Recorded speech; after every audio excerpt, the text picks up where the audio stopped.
খোকা, আজ অনেক দিন হয়ে গেল তোকে দেখি না। তোকে দেখার খুব ইচ্ছে হচ্ছে রে।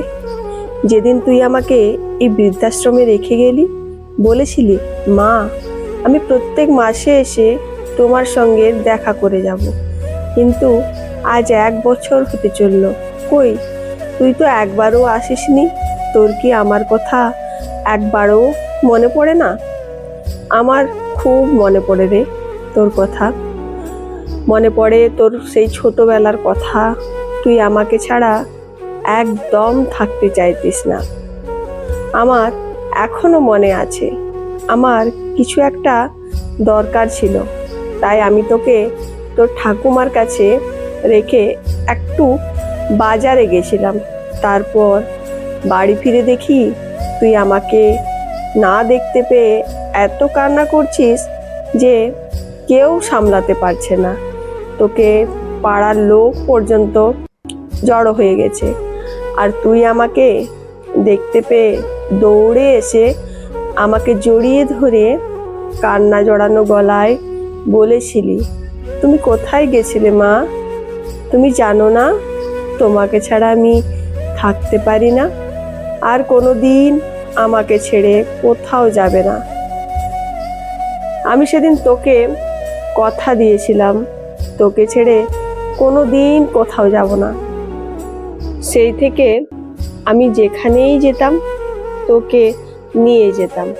তোকে ছাড়া আমি কোথাও যাইনি।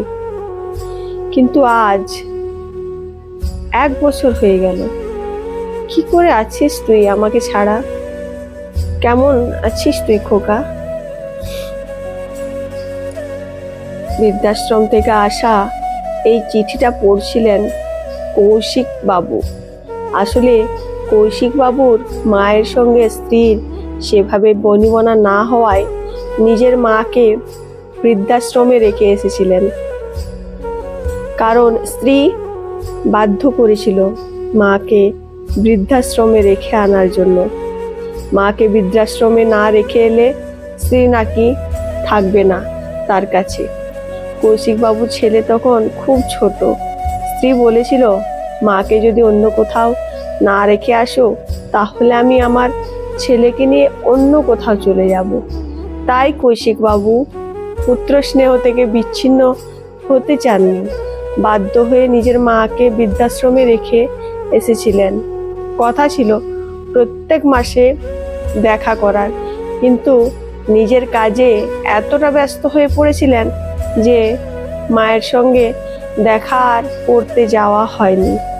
এরপর কৌশিক বাবু কিছুদিন পর ঠিক করলেন মায়ের সঙ্গে দেখা করতে যাবেন আগামীকাল। কারণ অনেক দিন পর একটা দিন তিনি ছুটি পেয়েছেন, তাই ভেবেছেন মায়ের সঙ্গে দেখা করতে যাবেন বৃদ্ধাশ্রমে। কিন্তু নিয়তির খেলা ছিল যে অন্যরকম। ওই দিন রাতে বৃদ্ধাশ্রম থেকে খবর এলো কৌশিক বাবুর মা আর বেঁচে নেই। এই কথা শুনে কৌশিক বাবু বৃদ্ধাশ্রমে পৌঁছালেন। তারপর মায়ের শেষ কাজ সম্পূর্ণ করে বাড়ি ফিরে এলেন। বাড়ি ফিরে স্ত্রীকে বললেন, শুধু তোমার জন্য আমি আমার মাকে বৃদ্ধাশ্রমে রাখতে বাধ্য হয়েছিলাম। আর আজ দেখো আমি আমার মাকে ঠিক করে শেষ দেখাটাও দেখতে পেলাম না। তুমি কি ভাবছো এগুলো পাপ নয়? এগুলো মস্ত বড় পাপ। এই পাপের ভাগ আমাদের সবাইকেই নিতে হবে। তুমি মিলিয়ে নিও।